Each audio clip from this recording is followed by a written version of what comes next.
Hey, Steve, thanks for coming back. It's time to fight, brother. Hey, I want to change the world and I want to change eternity. When it comes to worship, I think I have a solution.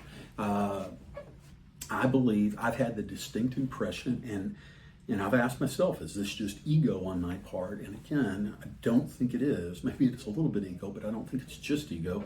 I've had the distinct impression that when you asked me to stop, that you unintentionally, because you didn't mean to do it, but you unintentionally put your foot on the brake for the operation of the Holy Spirit in our church.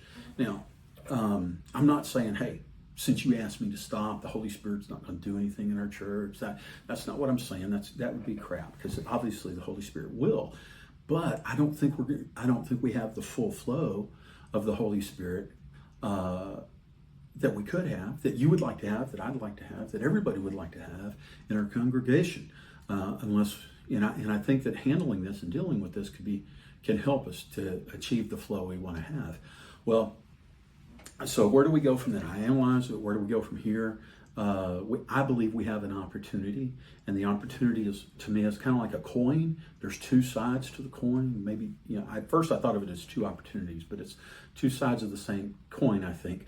One side of it is if we can address this, I think we can get the foot off the brake, the limitation off the operation of the Holy Spirit in our congregation. And then on the other side, I think we can develop a process to handle this with me, because I want to worship again, brother. And I am not saying that you should say, Dan, just go back to the way you were worshiping and, wholeheartedly, blah, blah, blah. I don't think that would be healthy. I think what would be healthy would be for us to develop a process for how to handle this, but not just with me, but in the future. When we met at Black Bear Diner, you told me that, hey, Dan, if I had it to do over again, I would have handled it differently. Well, heck, let's do that. Let's handle it differently. Let's go, because I followed your instructions. You asked me to stop. Okay, so that was a correction, but you didn't give me any instruction. So let's figure out some instruction, not just for me, but that could be handled in the future to do this.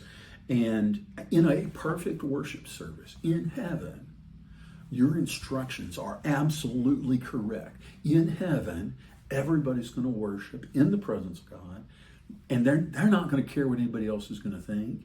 And nobody else is going to worry either, but that's heaven, and that ain't here. That's here on earth. So we got to figure out how to handle that. So I have some ideas. I'm tossing these out there to you, and if you want to sit down and work through them, I would like to, because I want to worship again. But I believe it wouldn't just apply to worship; it would apply to laying on of hands, speaking in tongues, prophecy, whatever move of the Holy Spirit that might be happening in our church.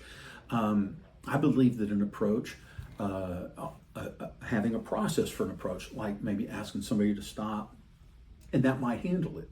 Okay, but if it doesn't and they continue, like I did, because you had to ask me several times. I mean, I didn't want to stop. I wanted to keep worshiping. You asked me several times, at least 4 times I know, maybe 5, and I finally said, okay, I'll stop. So anyway, asking them might be the first step. But if you ask them and they don't stop, you've been a pastor long enough to know that, hey, if they don't stop, then there's going to come a point where you might have to do a confrontation or a little more than just asking. I believe a process could include trying to discern whether the person is operating in the flesh or in the spirit. Okay, and if they're operating in the flesh, try to provide some correction and some instructions. If they're operating in the spirit, provide some correction and some instructions. And it's different. If we bungle this, if we mess this up, if somebody's operating in the flesh and we bungle it up and don't handle it well, they're going to be offended. If they're operating in the spirit, they're going to be wounded. It's not the same thing. And we're not going to be able to prevent all of this, but I would say if there's one we want to make sure of, is that we don't wound the spirit. Offense of the flesh is always going to happen. So are they operating in the flesh or the spirit? And then based on how we believe they're operating, then provide some further instruction. And maybe, it could start with, and if we grow the way you'd like to, we might have a team of people that understand this process, to deal with it. Hey, maybe it's not something you want to do But I mean, it's just a suggestion I'm throwing out to you, brother.